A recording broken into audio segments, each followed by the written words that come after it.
An old Marine never leaves someone behind. But what if saving a stranger means risking the only thing you have left? Ethan Walker, a veteran farmer, battles to save his family's land, drowning in debt and regret. When an injured woman stumbles onto his property, she's no ordinary hiker. She's the runaway daughter of one of America's most ruthless billionaires, fleeing a forced marriage arranged to secure a multi-billion-dollar corporate empire.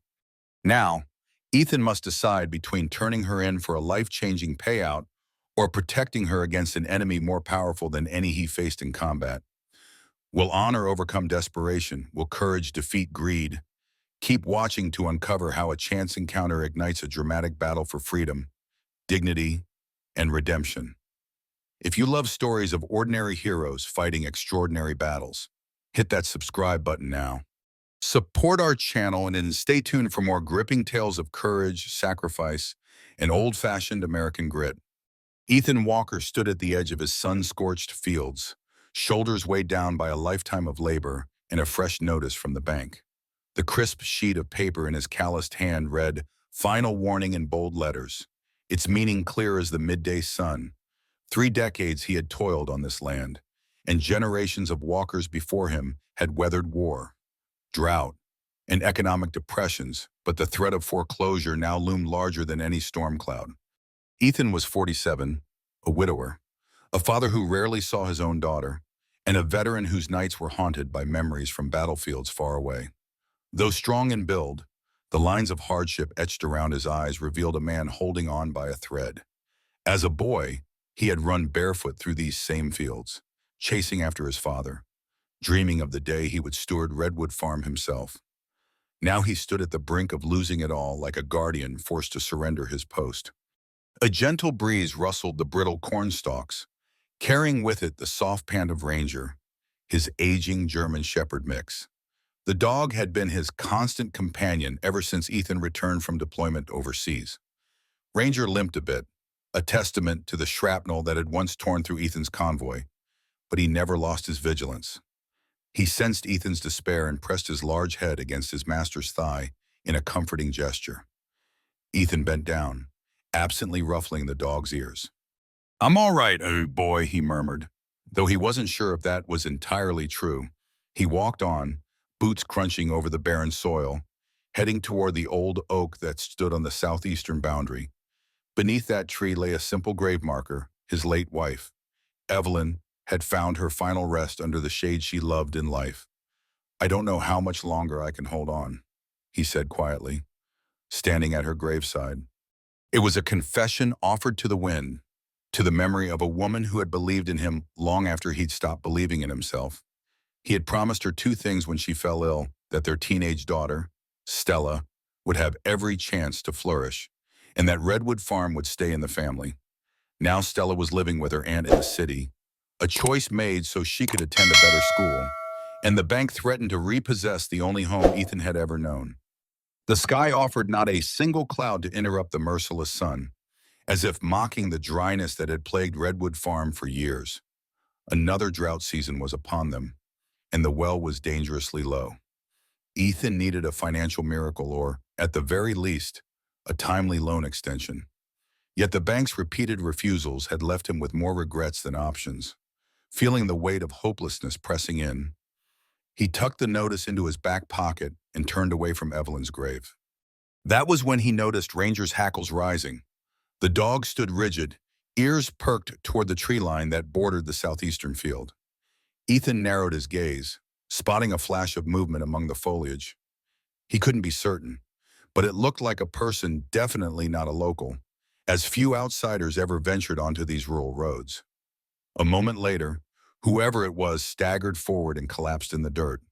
Surprised and suddenly alert, Ethan broke into a run, heart pounding as he shouted to Ranger, "Stay close!" Ethan reached the figure just as Ranger began circling, nose twitching in concern. The prone individual was a woman. Her clothes, designed for serious hiking, were muddied and torn, and her hair was matted with dirt and leaves. Blood seeped from a cut on her temple. She lay there unconscious, breathing shallowly. Ethan knelt down, pressing 2 fingers gently to her neck to check her pulse. It was weak but discernible. Although Redwood Farm was miles from the nearest hiking trail, the new perspective revealed fresh scrapes and bruises on her arms, suggesting she'd taken a bad fall somewhere. His immediate thought was how far she must have come on foot. There were no vehicles in sight, no logical reason someone would trek alone through this stretch of farmland. Even the local youth rarely bothered to trespass anymore. "Hang in there," he said quietly, scooping her into his arms. A dull alarm rang in his mind. The woman was dressed in gear far too expensive for any regular drifter or casual traveler. But suspicion could wait. Right now, she needed help. His truck was parked at the head of the field, and he carefully carried her, relieved that she was at least light enough for him to manage without straining his bad knee. Ranger trotted alongside, whining anxiously as if sensing the urgency. The midday heat bore down on them, sweat beading on Ethan's forehead. He was reminded of field evacuations during his time in the service, adrenaline spiking, mind racing with possible complications. As he settled her into the passenger seat, he noticed an expensive watch clasped around her wrist. It glinted in the sunlight, a sleek metal design with a name brand that would likely cost more than his monthly mortgage. The incongruity of her presence here luxury watch, top-tier hiking attire, and a battered, bleeding face unsettled him. "What's your story?" he muttered, though he expected no answer. Then he fired up the truck, engine rattling with old age. On the drive back to the farmhouse, Ethan kept one eye on the road and the other on the stranger slumped in the seat beside him. He was tempted to head straight to the hospital in the next county, but that was a solid 40-minute drive. He worried she might not handle the bumpy roads well if she was seriously injured. He decided his best bet was to get her stable first, check for major injuries, and then see if he could contact someone in town with a decent medical background. When they arrived at the two-story white farmhouse, with its peeling paint and sagging porch, Ethan carefully carried her inside. The living room was modest and warm, cluttered with old family photos and a throw blanket that had once belonged to his grandmother. He placed her gently on the couch, propping her head with a cushion and quickly dispatching Ranger to fetch a water bowl, though the dog merely cocked his head, obviously uncertain how to obey. While Ranger watched with alert eyes, Ethan hurried to fetch his dusty first aid kit from the linen closet. He knelt by the couch and began cleaning the gash on her temple. The act of helping a total stranger brought a mixture of déjà vu and deep-seated duty. Even though the war was behind him, he could still feel the adrenaline-laced sense of responsibility that had guided him through rescue missions overseas. Her forehead wound was nasty, but didn't appear life-threatening. As he doused a clean cloth with antiseptic, she stirred, a low moan escaping her lips. Her eyes fluttered open, revealing a flash of sharp intelligence beneath the haze of pain. She looked around, confused, then tried to sit up. "Easy," Ethan said gently, pressing a firm hand on her shoulder. "You took a bad tumble. My name's Ethan Walker. You're safe." She blinked, trying to focus. "Where?" she began, her voice raw. "You're at Redwood Farm," Ethan replied, carefully finishing the bandage around her temple. "About 12 miles from the nearest town called Buckley." She winced, touching the bandage lightly. How did I get here?"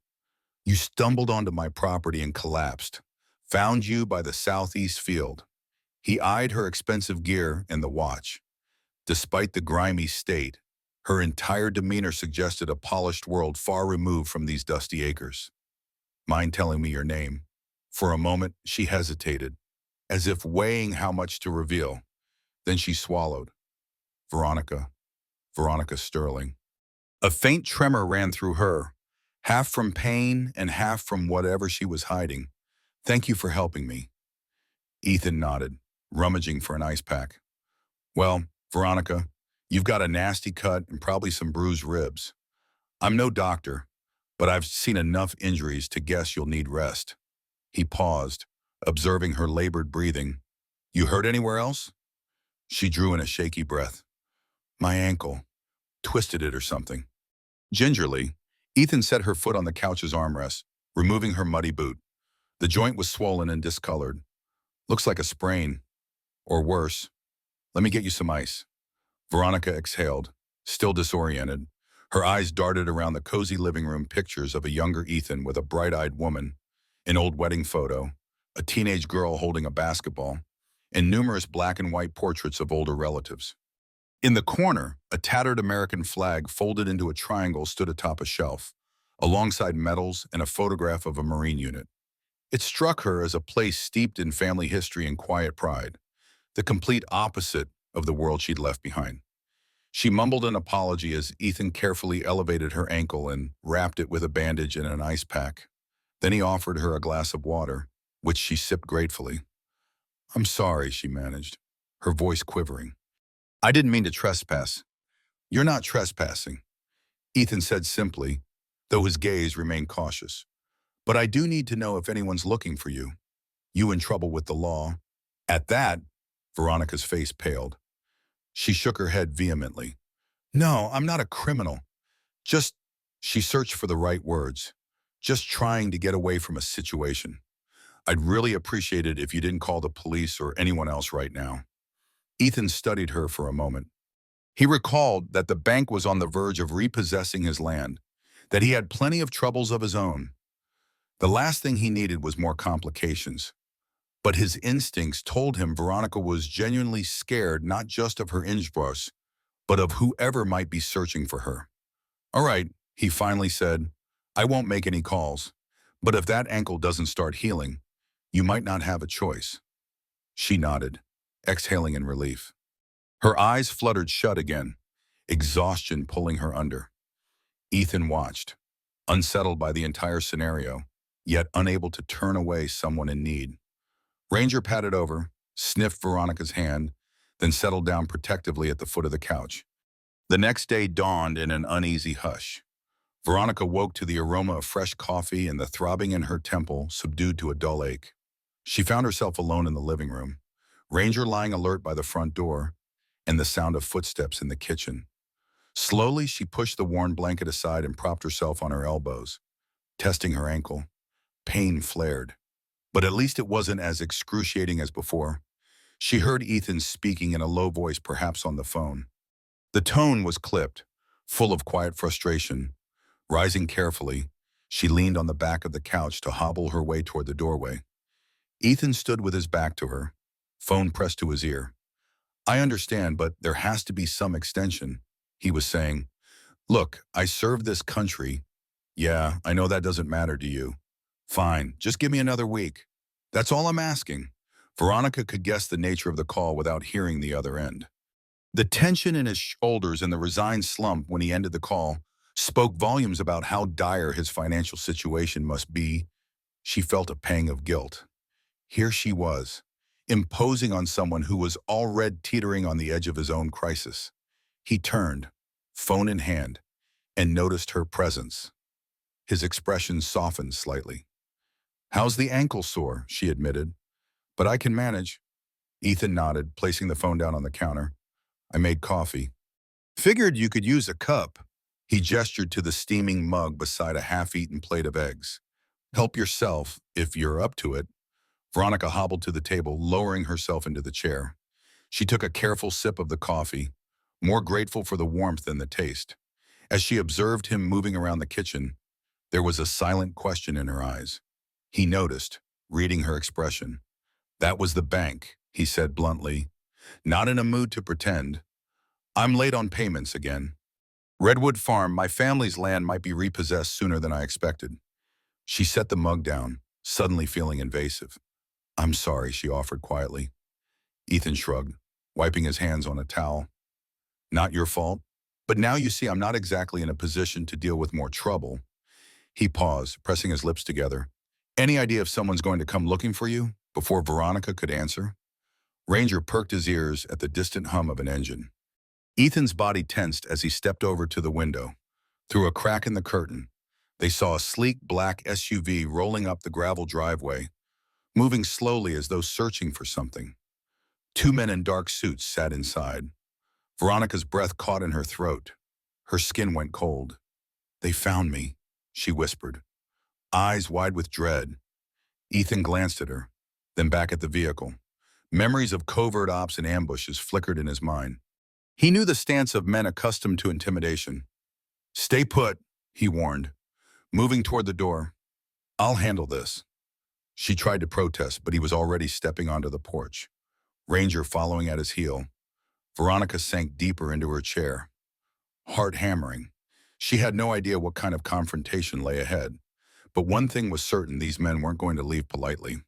Ethan squared his shoulders as he walked out onto the creaking porch. The two men climbed out of the SUV, wearing matching frowns and earpieces coiled behind their ears like serpents. They surveyed the farm with barely concealed disdain, as if they'd stepped into a realm beneath them. One of them, a tall fellow with slicked back hair, approached. "Good morning," the man said, his tone polite but cold. "We're looking for someone." He pulled out a phone and showed Ethan a photo of Veronica in better days hair, neatly styled, immaculate clothing, a luminous smile. "Her name's Veronica Sterling. We believe she might be nearby." Ethan regarded the photo with a neutral expression, returning the phone. "Haven't seen her." Ranger let out a low growl, sensing his master's tension. The second man, shorter but more menacing in stance, eyed the dog warily. "Are you sure, sir?" he asked, voice dripping with skepticism. "Local hikers or travelers could easily wander onto your property." "I'm sure," Ethan said, crossing his arms. "I don't get many visitors out here, mostly just me and the dog. Now, if you don't mind, I've got work to do." The tall man gave a tight-lipped smile. "We're employed by Sterling Group. Ms. Sterling is the daughter of Charles Sterling. She's in a very delicate state, and her family is concerned for her safety." Ethan feigned polite confusion. "That's so. Well, sorry I can't help." He turned slightly, blocking their view of the window. The men stepped onto the first porch stair, but Ethan placed a firm hand on the railing. "This is private property. You got a warrant?" They exchanged looks. "We're not law enforcement." "Sir," the shorter one said, trying a different angle, "we just need to check your fields and outbuildings to ensure she's not injured somewhere." Ethan didn't budge. "I said I haven't seen her. If you want to traipse around my land, come back with official paperwork. Otherwise, I suggest you move along." The tall man exhaled, evidently annoyed. He slid a business card from his coat pocket, thrusting it into Ethan's hand. "If you do see her, call us immediately. Mr. Sterling can be very helpful to those who cooperate." The implication hovered in the air like a bribe. Ethan's jaw tightened. He had no illusions about the precarious position of his finances. Still, he stuffed the card in his pocket without a word. The men regarded him for a beat, then retreated to their SUV, though the glances they cast around the property implied they weren't fully convinced. Ethan waited until they drove off down the gravel path before releasing a long breath. Ranger let out a soft whine. "I know, boy," Ethan murmured, running a hand over the dog's head. "This is the last thing we need." Inside, he found Veronica leaning on the wall, her face white with panic. "Are they gone?" she asked in a hushed voice. He nodded. "For now, but something tells me they'll be back." Veronica's shoulders slumped, a mixture of relief and fear swirling in her eyes. "I'm sorry," she choked out. "I never should have come here. I've put you in danger." Ethan gave her a measured look, recalling the business card burning a hole in his pocket and the bank's ultimatum. "You want to tell me why they're after you?" Veronica's composure wavered. She sank onto the couch, wincing when her ankle throbbed. For a moment, she looked too tired to lie. "Charles Sterling is my father," she confessed, voice trembling. "He's CEO of Sterling Group, a multinational tech conglomerate, and I'm his only child." Ethan folded his arms. "So you're wealthy?" It came out more as a statement than a question. She let out a hollow laugh. "Wealthy doesn't cover it. Sterling Group handles everything from consumer electronics to private security contracts. My father plans to merge with Westlake Industries, another giant in the same sector. Part of that merger involves me." Ethan raised an eyebrow. How exactly? Her gaze dropped to the floor. "A marriage," she said quietly, as though the word itself left a bitter taste. "An arranged union between me and the heir of Westlake. It's a massive corporate move, billions of dollars on the line. But I don't love him. I don't even like him. Yet my father expects me to play along without question." Ethan leaned against the wall, digesting this. He was no stranger to duty. He'd served his country and sacrificed plenty. But the idea of being bartered away as part of a business deal struck him as abhorrent. "So you ran?" Veronica nodded, rubbing her bandaged temple. "I snuck out 2 nights ago, disabled the trackers on my phone and car, and tried to vanish. But I guess they found me anyway." A bitter smile crossed her face. "Money buys a lot of things, like top-tier security teams." Ethan let out a slow breath. "So if you go back, you'll be forced into this marriage." "More or less," she admitted. "My father is used to controlling every detail. He raised me to be an asset trained in business, finance, public relations. The only thing I wasn't allowed to do was live my own life." She paused, glancing at Ethan, perhaps expecting judgment. "I know it sounds ridiculous, running from privilege, but it's a cage, and I'm tired of being locked inside." He looked away for a moment, remembering the ways he'd felt caged himself by trauma, by the bank, by responsibilities to a farm he loved but couldn't save. "I'm not here to judge," he said finally, "but those guys will come back.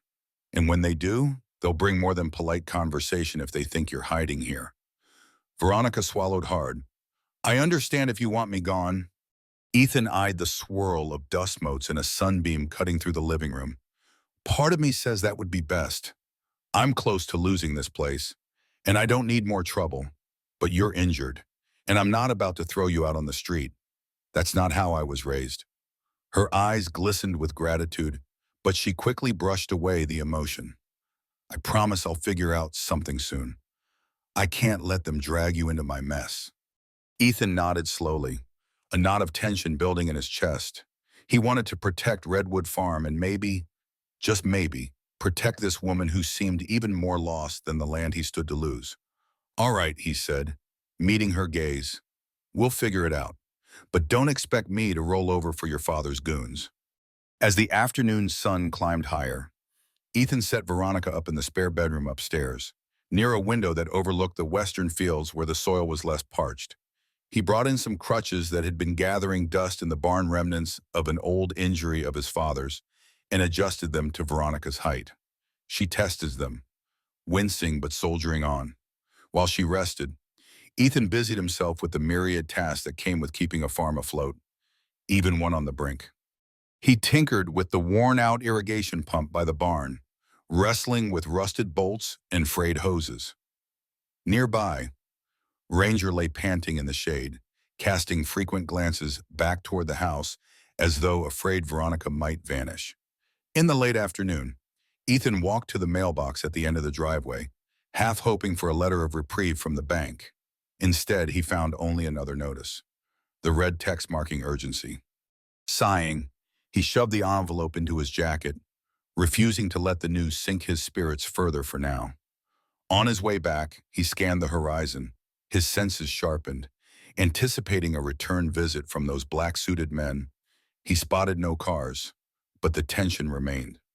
By dusk, he'd prepared a modest dinner from canned soup, stale bread, and whatever fresh vegetables he could salvage.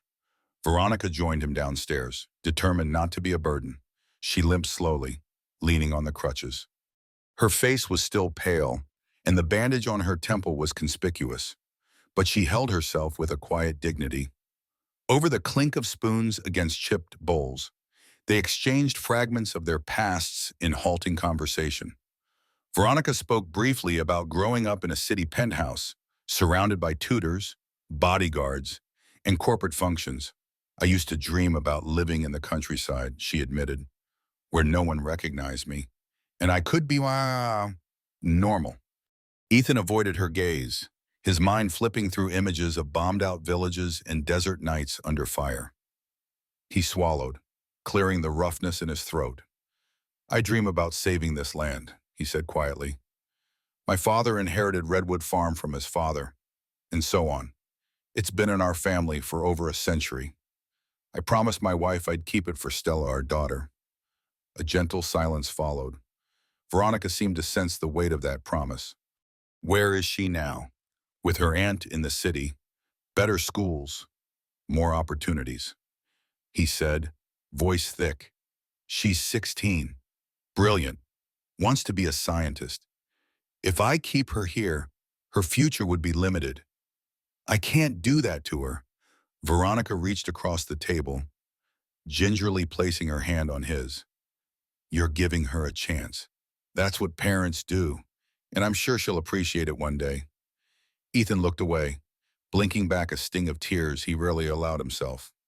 He couldn't shake the feeling that he was failing on every front, but hearing Veronica's gentle words offered a sliver of comfort. He rose abruptly, picking up the dishes. I'll clean up. You should get more rest. Veronica nodded, understanding he needed a moment. As she made her way back to the stairs, she paused by a family photo. In it, Ethan stood with an arm around a smiling woman, a young Stella beaming between them. Redwood Farm appeared lush and vibrant in the background flowers, green rows of corn, a bright sky. Veronica exhaled, longing for a life where such simple joy was possible. Night settled over Redwood Farm, bringing with it a deeper stillness that seemed to envelop every corner of the property. Unaccustomed to rural darkness, Veronica found herself wandering the house, limping from window to window, drawn by the silhouettes of far-off trees and the shimmering stars she rarely saw in the city's light pollution. She paused at the living room window, letting her thoughts drift. Ethan, meanwhile, was in the barn, finishing a last-minute repair on a leaky pipe. The overhead light flickered ominously, casting sharp shadows across tools and dusty rafters. He worked by instinct and muscle memory, his mind swirling with the day's events. Veronica's presence was a complication, yet he couldn't deny a glimmer of empathy, an echo of the times he had felt trapped in a situation beyond his control. Eventually, he returned to the house and found her at the window. Couldn't sleep, he asked softly. She turned, startled. I'm not used to silence like this, she admitted. There's always traffic or phones ringing in my world. Here, it's peaceful, but also unsettling, if that makes sense. He gave a small nod. Takes some getting used to. Sometimes you hear the coyotes howling, or the wind through the fields. Actually, I can't sleep in the city because it's too noisy. They shared a brief smile, an odd sense of mutual understanding forming between two people who, just 24 hours ago, were complete strangers. Tomorrow, Ethan began, leaning against the back of the couch. I'm going to try to fix the main irrigation pump. If that fails, I don't know what else I'll do. Maybe look for part-time work in Buckley. Her expression softened. Is there no other option? A loan or something? He laughed bitterly. I've been trying for months. But without steady income, the bank sees me as a bad bet. The farm's on the brink, and they won't gamble on a property that's essentially underwater figuratively and literally starved of water. Veronica was silent for a moment, her fingers tracing the window pane. I can't offer anything right now, she said slowly. But if I had access to my own accounts, maybe I could help. Ethan stiffened. The idea of taking charity grated on him, not to mention the suspicious timing. I'm not looking for handouts. She met his gaze evenly. I understand. I wouldn't see it as a handout, but as an investment. If that's what it comes down to, I hate seeing someone lose what they love. A lump formed in his throat, pride warred with desperation. Before he could respond, Ranger let out a sharp bark. Both of them tensed, old instinct kicking in for Ethan, who moved to the side door. He flicked on the porch light, scanning the yard. The beam revealed a dark sedan parked just off the main road. Headlights off. Stay here, he muttered to Veronica, stepping outside. His heart hammered, memories of night patrols and hostile territory flooding his brain. Ranger followed at his heel, hair bristling. The sedan's engine hummed to life, and the car pulled back onto the road, vanishing into the blackness. Ethan stood there, breathing hard, the night air cold against his skin. It dawned on him that the watchers had never really left. They were just waiting, biding their time until it was safe or strategically advantageous to swoop in. With a chill running down his spine, he realized that sheltering Veronica might cost him far more than an inconvenience. Morning broke to the sound of an engine rumbling up the driveway. Veronica peeked through the curtain, spotting a dusty pickup truck approaching not the sleek black SUVs. She let out a breath, relieving some tension. Ethan appeared behind her, coffee mug in hand. "That's just Ray Donovan," he said, "my neighbor a mile down the road." Seconds later, a stout man in overalls climbed out of the truck, slamming the door with a practiced thud. He carried a toolbox and wore a friendly grin beneath his gray-streaked mustache. Ethan met him outside. "Morning, Ray," Ethan greeted, forcing a calm he didn't entirely feel. "Morning, Ethan," Ray replied. "Heard rumors you might need some help with your irrigation pump. Figured I'd drop by with the proper tools." He gave a quick glance toward the house. "Everything all right?" Saw a fancy SUV creeping around last night from my window. Ethan's jaw tightened. "Nothing I can't handle," he said quietly. He appreciated Ray's concern. Neighbors out here often looked out for each other, but he wasn't about to drag the man into this complicated mess. "Let's get to the pump, see what we can do." Veronica watched from inside, curiosity mingling with gratitude. Part of her longed to step outside and do something to help any normal farm chore that might distract her from the worry of being hunted. But her ankles still demanded rest, and Ethan had insisted she stay hidden if she saw anyone unfamiliar. Ray and Ethan spent the next couple of hours wrestling with bolts, caked mud, and a cracked seal that had been leaking for weeks. At one point, Ethan trudged back to the house to fetch additional supplies. Pausing in the kitchen for a moment, Veronica was there, leaning on the counter. "How's it going?" she asked. Slowly, he exhaled. "But Ray's a good mechanic. If we're lucky, we can at least patch it enough to get by." She bit her lip, glancing out the window. "I want to help," his expression softened. "There's not much you can do right now. Just focus on recovering." Then he hesitated, looking as though he wanted to say more. "Veronica, if I ask you something, will you answer honestly?" Her eyes flickered, but she nodded. "I'll try. Those men who came by, your father's men, they offered me a deal. Not directly, but implied. Something about how Mr. Sterling can be very helpful to those who cooperate. If I were to give you up, I might save the farm." He spoke plainly, each word weighing heavy. Veronica's stomach twisted, and she found herself gripping the counter.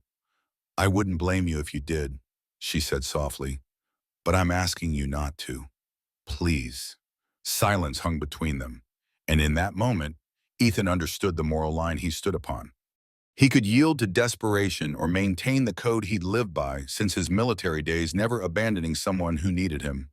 "I won't," he said, voice resolute, "but I need you to know that this choice might cost me everything." She reached out, placing her hand lightly on his arm. "And I won't forget what you're risking. If there's a way I can fix this, I will." Ethan gave a curt nod, picking up the wrench he'd come inside for. "Let's hope so." Then he disappeared out the door again, leaving Veronica to wonder how far she would go to keep that promise. By mid-afternoon, the makeshift repair to the irrigation pump seemed to hold. Water trickled through the aged pipes, wheezing but persistent. Ray packed up his toolbox, wiping sweat from his brow. "That should keep it going a while." "Ethan," he said, "but you're going to need a new pump soon, and that's not cheap." Ethan forced a grin he didn't feel. "I appreciate everything. Ray, you saved me another day, at least." Ray cocked his head, eyes narrowing. "You know, if you ever want to pool resources, we could talk co-op. A few of the smaller farms around here have been teaming up shared equipment. Group negotiations with buyers might lighten the load." "I'll think about it," Ethan replied diplomatically. He knew cooperation could help, but Redwood Farm was personal, tangled in family legacy and pride. He hated the notion that he couldn't keep it afloat on his own. Once Ray left, Ethan lingered by the pump, watching the water flow in a thin stream, his thoughts drifting to Veronica's predicament. Giving her up would likely mean immediate rescue for Redwood Farm. But each time the thought crossed his mind, he remembered the look of terror in her eyes. She wasn't just fleeing a marriage, she was fleeing a life of no autonomy, used as a corporate pawn. He walked back to the house, boots clumping on the porch steps, where Veronica sat with her bandaged ankle propped on a chair. She'd insisted on leaving the stuffy living room. Despite Ethan's caution, there was a new hardness in her gaze, a resolve that hadn't been there before. "I've been thinking," she began, softly but firmly, "about your situation with the bank." He sank onto the porch swing, arms resting on his knees, and her voice was steady. "Let me invest. Not give you money, invest it. We draft papers. Treat it like a proper business deal. I'll buy a stake in Redwood Farm. You keep operational control, and I get a percentage of the profits once the place is solvent again." Ethan's jaw tightened. "Veronica, you said it yourself, you're on the run. How do you plan on accessing any large sums of money without your father finding out?" She sighed. "I have assets in a trust my mother left me. My father can't touch it. And I have a contact who can move funds discreetly, so no red flags go up for him. I'm not talking billions. Ethan, just enough to clear your debt and modernize the farm." He stared at her, the idea both tantalizing and terrifying. "I'm not sure I can accept that," he finally said. "Feels like I'd be selling my pride." She shifted forward, wincing as her ankle twinged. "Pride won't keep Redwood Farm in your family," she said gently. "And let's be honest, I need somewhere to lie low for a while. Somewhere my father won't suspect. This place, he'd never imagined me choosing it, so it's mutual benefit." Ethan ran a hand through his hair, torn. "You realize if you stay here, you're also risking the farm's safety even more. Your father's men aren't going to just give up." Veronica's gaze hardened. "Let them come. If we have legal grounds for me being here, a legitimate contract tying me to the farm, it complicates their approach. Besides, I can't run forever. I need to face him eventually on my terms, not his." He chewed the inside of his cheek, the weight of the decision pressing on him. "So you'd basically buy me out of debt, and in return, I let you stay here under the radar, help you figure out a plan." She nodded. "Exactly. We draw up paperwork so it's official and fair to both of us. And once you're stable, you can buy me out if you want, or we can continue as partners." Ethan leaned back, the porch swing creaking. He glanced toward the oak tree where his wife was buried, remembering that final promise. Slowly, he exhaled. "I'll think about it," he said gruffly. But deep inside, he knew it might be his only real chance. The next day dawned with a haze of humidity hanging low over the fields. Thunderclouds threatened on the horizon, promising the rain that farmers had prayed for but rarely received in recent seasons. Veronica, determined to regain some physical independence, insisted on practicing moving around the property with her crutches. Ethan accompanied her, pointing out the fields of dried corn stalks and the patch of tomatoes he still managed to keep alive near the house. "Used to be we had rows of vegetables and a few orchard trees," he recalled. "But the drought hit us harder each year. I couldn't afford the new irrigation systems, so everything suffered." Veronica examined the soil, the cracked earth, and the pitiful irrigation ditch. She tapped her chin thoughtfully. "With the right investment, you could switch to more drought-resistant crops, or maybe install a drip irrigation system that conserves water." He raised an eyebrow. "Sounds like you've done some research." She shrugged.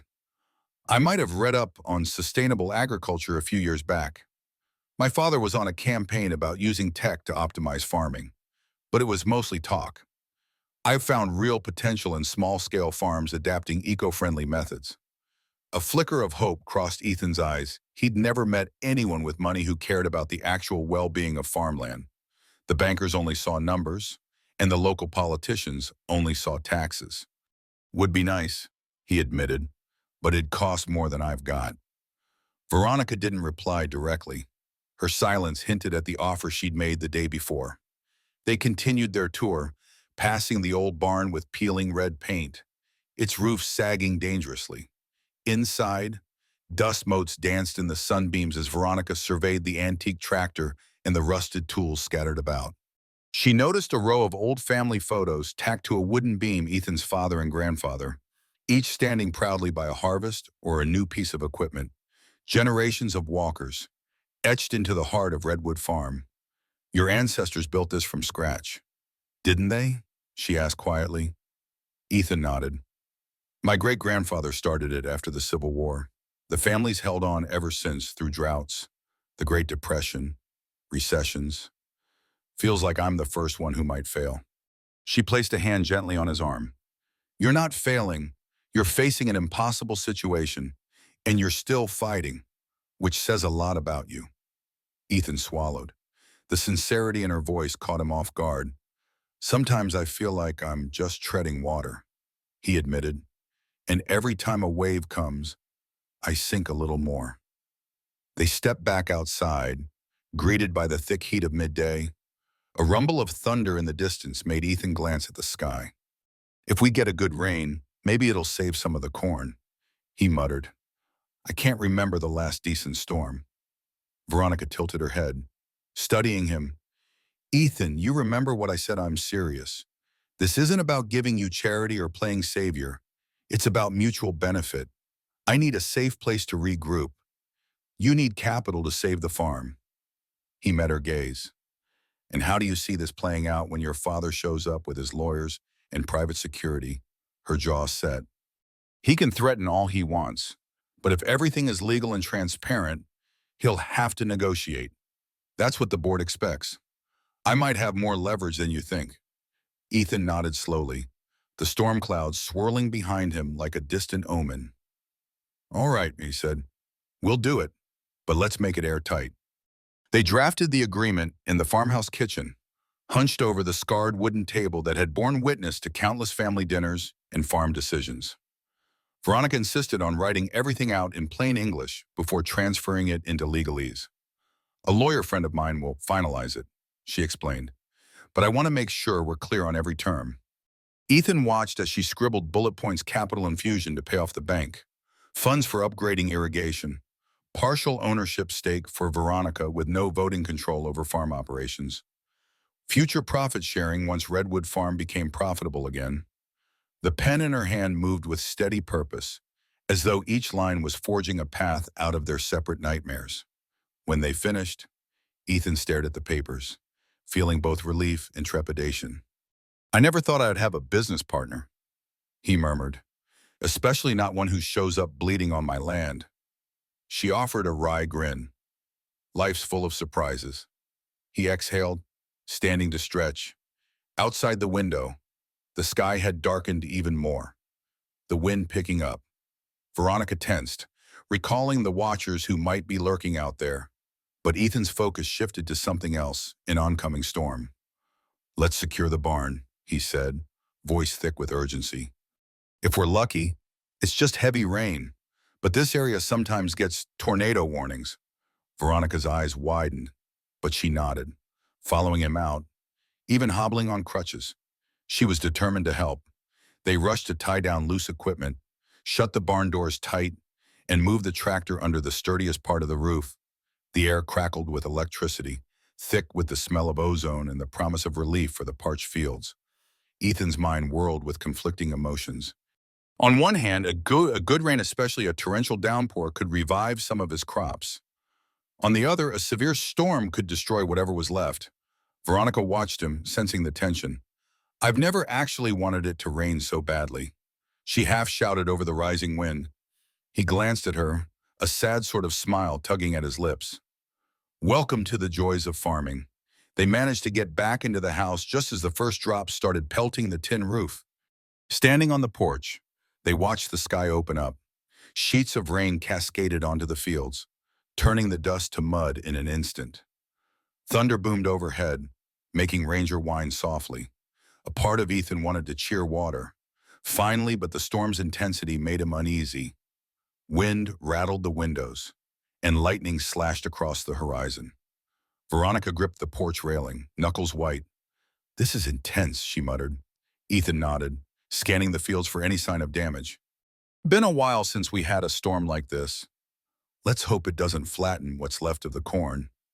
Suddenly, a flash of headlights caught Veronica's eye, cutting through the sheets of rain on the road. The shape of a car, maybe two, slowed in front of the house. Ethan followed her gaze, brow furrowing. Could be Ray checking if we're okay, he ventured, but a sinking feeling told him otherwise. The vehicles paused, lights flickering in the downpour, then moved on. Veronica exhaled a shaky breath. They're still out there. Ethan gently placed a hand on her shoulder. We'll handle it, he said, though how, he still wasn't certain. For now, they had a deal that might save Redwood Farm, and a raging storm that might both cleanse and ravage. Fate, it seemed, was dealing all the cards at once. Thunder rumbled throughout the evening, and by the next morning, the storm had passed, leaving behind drenched fields and a barn still miraculously standing. The soil glistened, soaking up precious water. Ethan and Veronica stood by the porch steps, surveying the damage and the hope. Large puddles dotted the property, and while some corn stalks had toppled, many remained upright. It's not pretty, Ethan observed, running a hand over his stubble, but it might be enough to keep the remaining crop alive a bit longer. Veronica nodded, huddling against the damp morning chill. At least it's something. They spent most of the day assessing the fields. Ethan took meticulous notes of which rows had suffered wind damage. He checked the irrigation channels, newly replenished but still in dire need of an overhaul. In the afternoon, Veronica helped him set up a makeshift water gauge system so he could track how much rain had actually fallen. She marveled at how different her life felt less than a week ago. She was boarding private jets and attending black tie events. And now she was ankle-deep in mud, learning about soil pH levels from a man who'd become an unlikely ally. During a break, they retreated to the kitchen, where Veronica used Ethan's ancient laptop to finalize the typed version of their investment agreement. She emailed it to her lawyer contact, instructing him to expedite everything. Give it 24 hours, she said, closing the laptop. Then I'll have the funds ready to transfer. Ethan poured them both a cup of coffee, though it was weak and left over from breakfast. Once the bank sees that transaction, they'll back off. Might even extend me a better rate. Veronica leaned against the counter, inhaling the steam from the mug. I can't tell you how much it means that you didn't just turn me over. He looked away, embarrassment creeping in. I won't lie, the thought crossed my mind, but I've seen too much in my time war. Betrayal. If I have a chance to do something right, I'll take it, even if it's not the easiest path. Before she could respond, Ranger let out a low growl from the living room. Footsteps sounded on the porch, heavier and more forceful than Ray's usual stride. Ethan set down his coffee, motioning for Veronica to stay back. He approached the door cautiously, peering through the small window. A bolt of recognition struck him: two men in suits, accompanied by a third figure, an older man with a commanding presence, his silver hair perfectly groomed despite the muddy driveway. Veronica tensed, her face draining of color. Charles, she whispered. Ethan opened the door a crack, meeting the older man's intense gaze. Charles Sterling wasted no time. I'm here for my daughter, he said, voice clipped, eyes darting over Ethan's shoulder. Step aside. Ethan inhaled, feeling the tension radiate like static before a lightning strike. Mr. Sterling, this is private property, he said evenly. You're not welcome here without an invitation. Charles pressed his lips together, motioning to his security detail. I don't think you understand the gravity of the situation. Veronica is in a fragile state, and we've come to bring her home. In the kitchen, Veronica leaned against the wall, chest tight. She could picture her father's furious glare, the unstoppable force of his corporate power. Ethan stepped onto the porch, shutting the door behind him to keep Charles from barging in. The men in suits spread out, scanning the yard, no doubt sizing up every possible angle of entry. Ethan cleared his throat. You talk about her like a lost property. She's a grown woman, and if she doesn't want to leave, I'm not forcing her. Charles narrowed his eyes. Who do you think you are, some hero I could buy this entire county 10 times over? Don't test my patience. A flicker of anger rose in Ethan, but he kept his voice unsteady. Then maybe you should use some of that money to treat your daughter like a human being. Veronica heard muffled shouting from where she stood in the kitchen.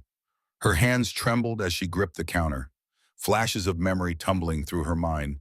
Dinners where her father barked orders at staff, board meetings where she was paraded around like a prize, endless lessons in how to smile, speak, and act to advance the Sterling Group's interests. The storm inside her raged as fiercely as any swirling outside. Unable to stay hidden, she forced herself to move. Her ankle protested, but she pushed through the pain, crossing the threshold and appearing in the doorway behind Ethan. Charles Sterling's gaze snapped to her immediately, piercing as a hawk's.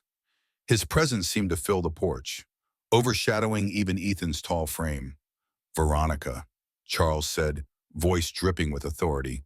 "Come with me, now. You've caused enough trouble."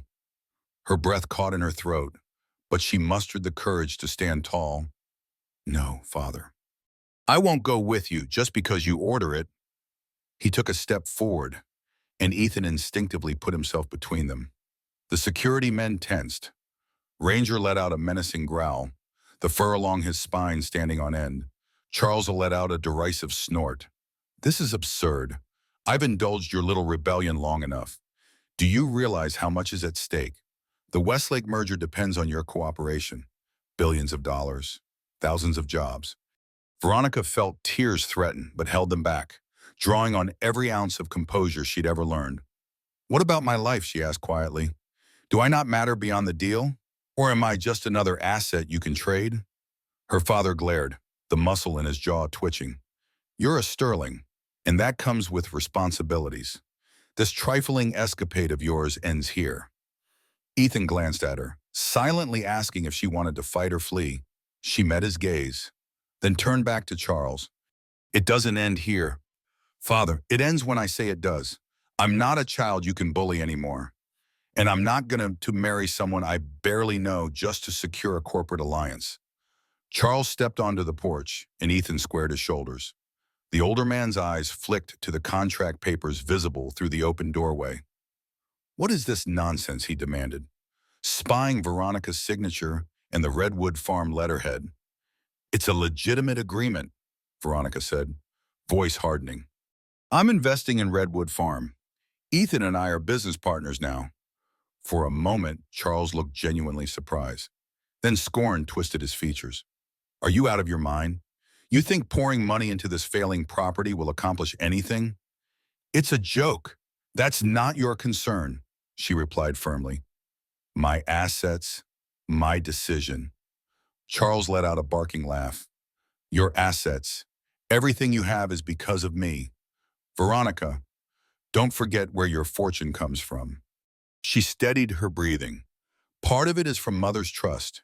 You can't touch that, and you can't force me back without creating a media scandal. You might be wealthy, Father, but your empire isn't invincible if I go public with the truth about my so-called engagement."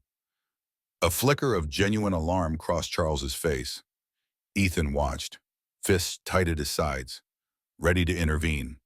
The two security men shifted uneasily, glancing at each other. Charles's carefully orchestrated plan was unraveling. If Veronica exposed the forced marriage angle, it could bring scrutiny none of them wanted. Rain-soaked clouds drifted overhead as father and daughter faced each other, the tension as thick as the humid air. Charles seemed momentarily at a loss for words, grappling with the realization that Veronica had found a lifeline outside his control. He turned his gaze to Ethan, eyes flashing with fury and disdain. Do you have any idea who you're messing with? I could crush you with a single phone call, have this farm foreclosed overnight." Ethan's jaw clenched, but he refused to be intimidated. He'd faced worse threats in combat zones. "Maybe you can," he said evenly, "but that won't solve your problem. Veronica's made her choice. And if you do anything to me or this land, you'll lose her for good. Is that what you want?" Charles's face twisted, torn between anger and the cold logic that governed every business decision he'd ever made. Finally, he exhaled in what might have been exasperation. "This is ridiculous," he muttered, turning to his security detail. "We're leaving." One of the men cleared his throat. "But, sir, we're leaving." Charles snapped, shooting a final glare at Veronica. "This discussion isn't over. Young lady, I'll expect you to come to your senses and return home before the wedding date. If you value your inheritance and your place in the Sterling legacy, you'll do what's right." Veronica held her ground. "I'll handle the wedding negotiations on my terms. Father, if that means the merger goes forward without the marriage, So be it. Charles said nothing, just turned on his heel and then strode back to the SUV. The security men followed, one of them hesitating as if to offer a final warning, but thinking better of it.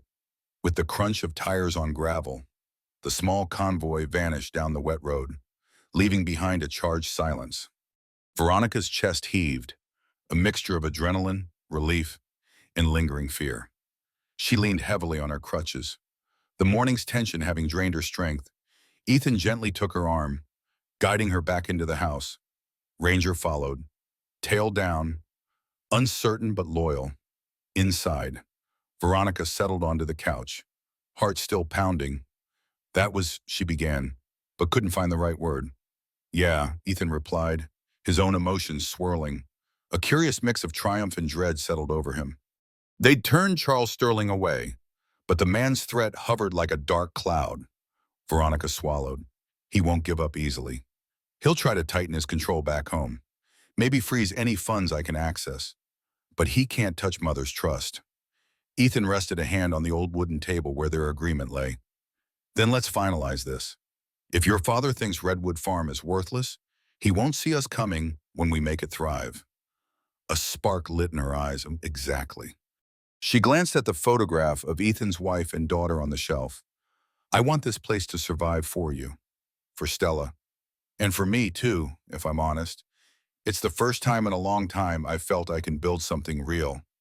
Outside, the post-storm sun began to break through the remaining clouds, bathing the muddied fields in a gentle, hopeful light. They both gazed out the window, hearts beating with a renewed sense of purpose. Ethan imagined new irrigation lines stretching across the land, orchard trees bearing fruit, and the farmhouse restored to its former glory. Veronica pictured a life unshackled from corporate deals, where her choices could actually shape the future. It wasn't a fairy tale ending. Trials awaited them both, from Charles's inevitable machinations to the day-to-day grind of resurrecting a failing farm.